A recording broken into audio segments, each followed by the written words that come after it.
salaamaaleykum mbokku téléspectateurs yu Xeweul gi TV ñu ngi amaat mbégte kontante saa su ne di jàkkaarloog yéen ci sunuy émission tey nag ñu ngi am benn édition spéciale boo xam ne dafa am lu bëri luñ fi war a wax mu jëm ci wàll formation boo xam ne dañ ko jagleel ay ndaw yi nga xam ne ñu ngi ci dëkk bi loolu nag ñi ko organisé mooy waa PASTEF les Patriotes donc duñ ci sori am nañ invité boo xam ne moom moo leen fi teewal ñu koy wax Cheikh Seck nekk initiateur projet boobu donc balaa ñuy dugg ci waxtaan bi duñ def lu dul jox ko moom mu présenté wu ba pare wax ñu nan la indil suñu téléspectateurs yi. waaw asalaamaaleykum Kamal asalaamaaleykum ngeen may ma nuyu d'abord internautes yi Xeweul TV di leen sant ci invitation bi ak di leen féliciter ci liggéey bu ngeen di def. Pour effectivement fournir le maximum de contenu au niveau de la localité, au niveau du département, te di ñaan yàlla télé bii nii atteindre ay résultats attendus yu gën a probants tant au niveau régional même qu'au niveau national parce que loolu la ñuy laaj que doomu Nioro yi avec toutes les compétences yu ñu yore ñu jëmmal tout le marketing territorial bu nekk ci Nioro en termes de compétences en termes de projet ak en termes de propositions capables effectivement de véhiculer toute l'action publique man Cheikh Seck laa tudd di militer au niveau de PASTEF Nioro mais je suis à PASTEF depuis 2 ans ci PASTEF nag j'occupe tout ce qui est stratégie au niveau de la communication digitale et au niveau des projets structurants, d'y aider en termes de propositions toute la coordination, tant au niveau communal qu'au niveau départemental. Relativement maintenant à suñu programme bii nii nag day inscrire rek sur tout ce qui est proposition d'opérationnalisation du projet au niveau de PASTEF. Parce que lu ñu yàgg a wax moom mooy c'est au niveau du projet yàgg na Sénégal on a des milliers de projets mais le problème qu'on a toujours c'est l'opérationnalisation des projets on a des projets très ficelés donc ñun dañuy décider wàcc à la base au niveau de l'action militante proposer ay projets yoo xam ne mën na am impact directement ci population et ci la jeunesse. Okay. Donc c'est quoi le projet? Le projet, c'est un projet de formation buy laal jeunes yi concernant tout ce qui est technologie des drones.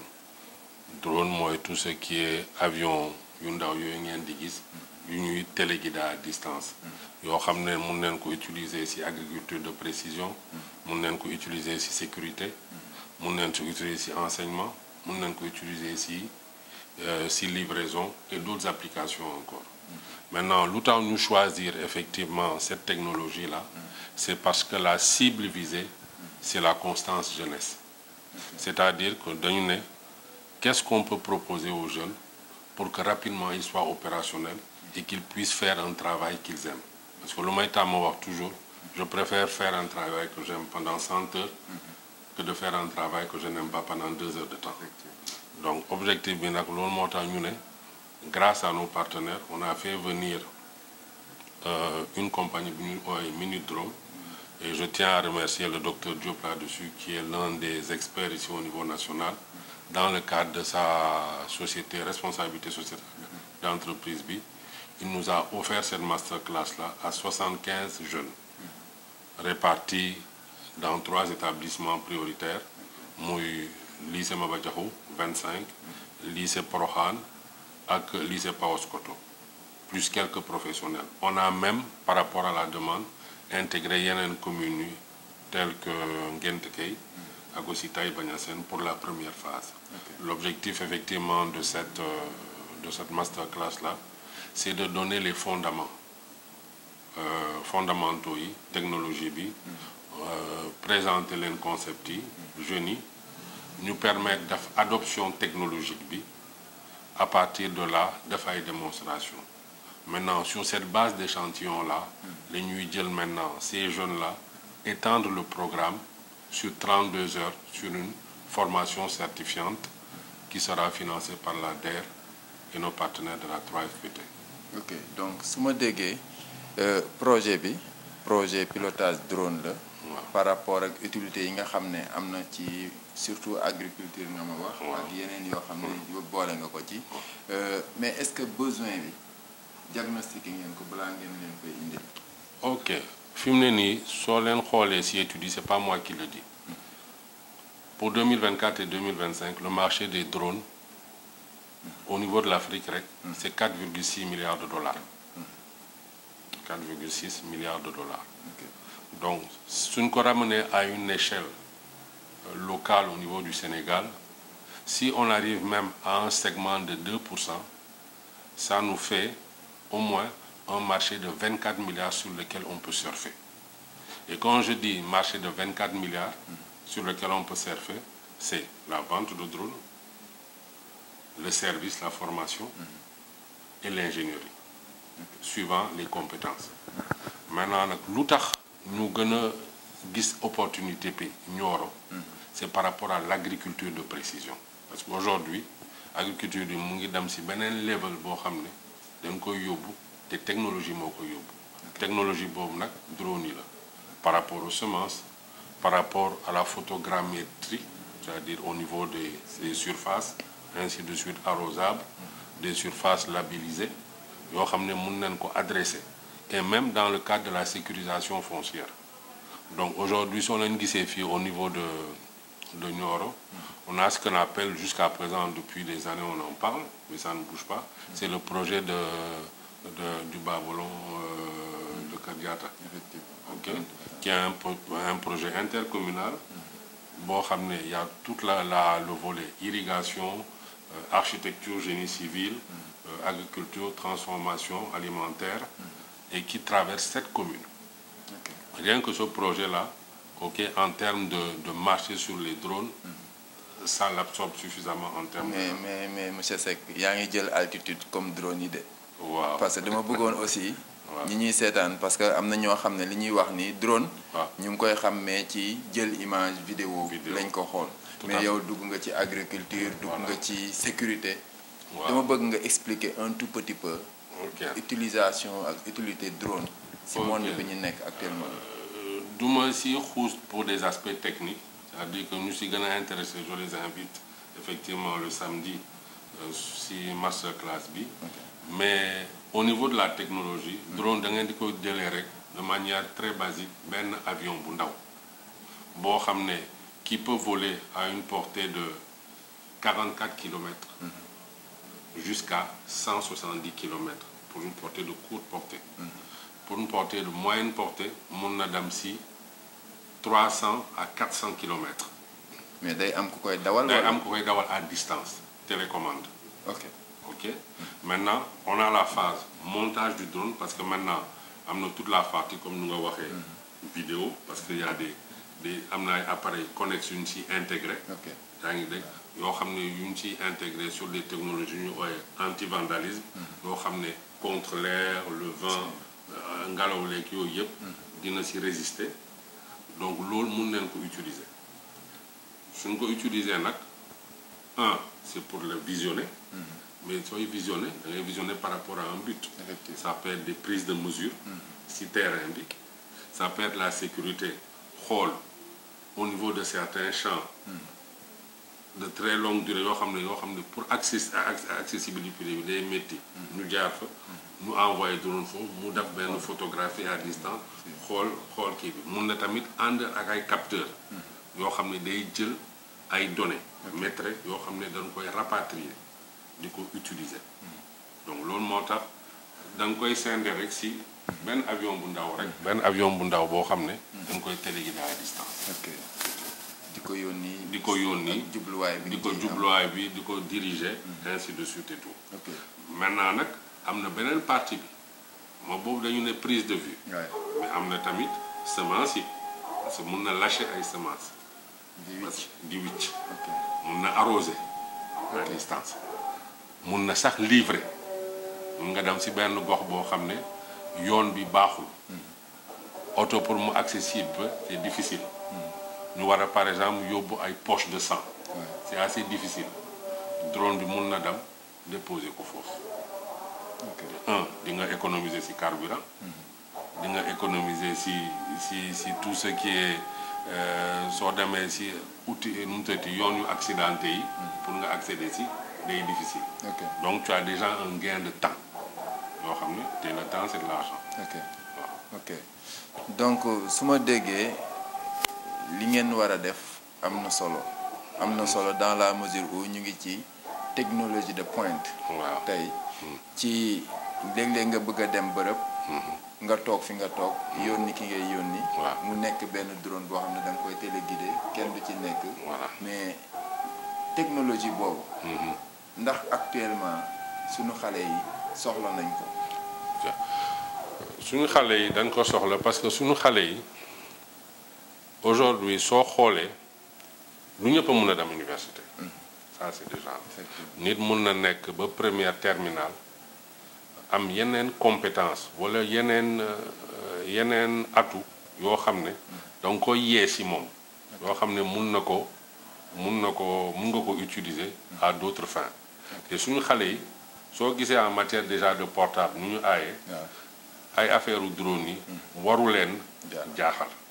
Maintenant peut-être mun nga ma ne dans un niveau où il faut aller dans la recherche c'est-à-dire sur caractéristiques de drone yi. foofu laa doon ñëw parce que boo seetloo li tax ma ne ndax soxla nañ ko mooy ñi ngeen choisir cible bi ngeen wax nii ci lycée yi. actuellement ñoom amaguñ spécialité. ñu ngi ci enseignement généraliste. léegi nag boo leen naree tudd fii agriculture tudd fële sécurité tudd fii ak leneen utilité yi nga xam ne da koy am donc est-ce que du leen buuree tuuti. pour l'instant concept bi mooy comment monter un drone. wan leen ko initiation bi. fi mu ne nii lu ñu laaj ci xale yi mooy opérationnalisation rapide. c'est-à-dire savoir-faire rapide. savoir-faire nag dafa am base. yaa ngi dégg base bi mooy prérequis nga mun lire nga mun visualiser nga comprendre yenn concept yi de calcul de vitesse diminuer la vitesse ak yenn prise de vue loolu la laaj au départ maintenant nag utilisation yi nag maintenant ça c'est le métier ñu ngi koy def bu boobaa xale yi dañuy ànd ak su dee dañuy nekk agriculture dañuy naan ay agriculture parce que ñoom ñu yore métier bi. yaa ngi parce que su ma ko xoolee ci seen caméraman yi. da ngeen di interviewer tout type de personnes. ay médecins ay ingénieurs. ay maires ay politiciens. mais yéen ci seen bopp sax dans l'expérience après. vocabulaire bi da ngeen di ko am. te process yi da ngeen di ko comprendre. munoo leen ko peut-être détailler le comment le pourquoi. mais di ngeen ko comprendre. te loolu la ñuy laaj ci xale yi jox leen benn base. boo xam ne ils deviennent autonomes mun leen en fonction nag seen amouru comment ça s'appelle formation bi matière bi ñoom ñooy dem ak seen bopp c'est ça le rôle. yaa ngi dégg c'est vraiment au niveau politique c'est génne leen ci mode assistanat bi. parce que des fois. soo gisee c'est à la mode. nit ñi dañuy wax formation. jox la certification jox la benn attestation mais lan la lay jël. defal la certificat dem nga DER dem nga lii def nga formation. autonomiser leen ay femmes ak yooyu yëpp encore que ça pour femmes yi c'est du concret dans la transformation alimentaire mais pour yeneen yi. est-ce que vraiment suñu yoree këyit bi. qu'est-ce qu'on en fait.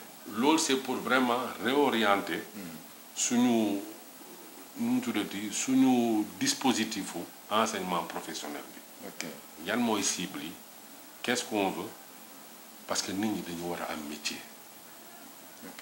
c'est-à-dire que tey sooy dem sax nekk nettoyeur si ay toilettes il faut bien le faire. sooy def commencer di nekk drone il faut déjà nga bugg ko mais nga mun au moins base yi mooy tax nga mun a monter en charge avec l'expérience. c'est pour cela que première phase bi ñuy def ni masterclass la présentation concept yi montrer leen que ça existe dugal leen ci technologie bi defal leen ay démonstration ak application yi visuelle wan leen ko ci terrain bi fee lycée Maba Diakhou bi maintenant à partir de là dineen ci tonni ñeneen ñoo xam ne en fonction de leur lu ñu oowee adoption technologique bi dinañ monter en charge ak ñoom yóbbu seen demande bi à la DER à 3FPT et la formation va être prise en charge à 90%. ok donc su ma comprendre li nga leen nar a defal samedi avant gu ngeen leen di jox ci matière bi concept mais am na ci benn terme masterclass. Pourquoi ngeen utiliser masterclass? Parce que en lieu et place am na ñoo xam ne formation la ñuy wax, séminaire la ñuy wax. Pourquoi masterclass? Parce que dama bëgg aussi ñi may seetaan masterclass c'est wala loolu c'est patriote, c'est Pastef wala non seen gars yi dañuy tàngal ceeb de non c'est pas Pastef. Masterclass considéré ko comme cours magistral la rek. OK. Mais orienté très professionnel. OK. Parce que soo gisee séminaire yi d'habitude il y a beaucoup de théories, il y a des concepts. ñu gis ni def séminaire 3 jours stali gis ay diagramme yu bëri wala c'est administratif mais lii ni masterclass c'est des éléments très concrets yu ñuy pointer du doigt. C'est-à-dire que concept de base yi sax à la limite si syllabus formation bi si bés boo ñu samedi soo ñëwee c'est 15%. OK. waaw. OK donc pour leeral sama téléspectateurs yi que ne masterclass de c'est pas patriote, c'est pas Pastef. Terme la boo xam ne actuellement ñiy def formation dañ koy utiliser. parce que maître moo koy kii. effectivement un expert moom mooy ñëw très pointiste. ñëw ci li nga soxla rek. mu def ko. rakin cag mu régler la sa problème yu bëri quoi donc bu leen jàpp ne c'est un terme rupture moo ko indaale quoi mais yàgg na. mais rupture la nag parce qu'on sera les premiers à ñëw à présenter une masterclass quand même. Ah bon. waaw waaw ba tey dinañ ko ñëw dinañ xool nu muy demee. journée bi. lan ak lan moo koy am très pragmatique. de manière très pragmatique journée bi il y aura présentation des concepts par docteur Diop. suñu présenter concept yi de manière assez simpliste pour xale yi mun ko absorber dinañ joxe les différents types de drones différentes technologies. Troisièmement dinañ leen présenter méthodologie de montage yi. Quatrième point ça sera les types d'application de drones. C'est-à-dire naka lay drone di fonctionner de manière intelligente naka lañ koy programmer di ko wane étape 1 étape 2 étape 3. Après on ira sur un cas très pratique boo xam ne ñu gisal ko seen bopp au niveau du terrain. OK. Pastef day innover lu waral innovation bi. bon innovation bi Pastef yàgg na parce que Pastef soo xoolee depuis sa création c'est un parti qui innove dans toute son action politique. Je veux dire comment se fait le partenariat quoi. non partenariat bi xam nga Pastef nag il y a beaucoup de gens silencieux qui sont autour de Pastef yoo xam ne qui ne font pas de bruit mais qui pèsent très lourd au niveau national et au niveau international et qui ont toujours cet esprit de don de soi de la patrie. Monsieur Diop docteur bugguma sax di wax turam cette masterclass là su ko doon facturer 4 heures yi rek soo amul 800 000 doo ko def bii daf ñu ko may dans le cadre de sa responsabilité sociétale d'entreprise.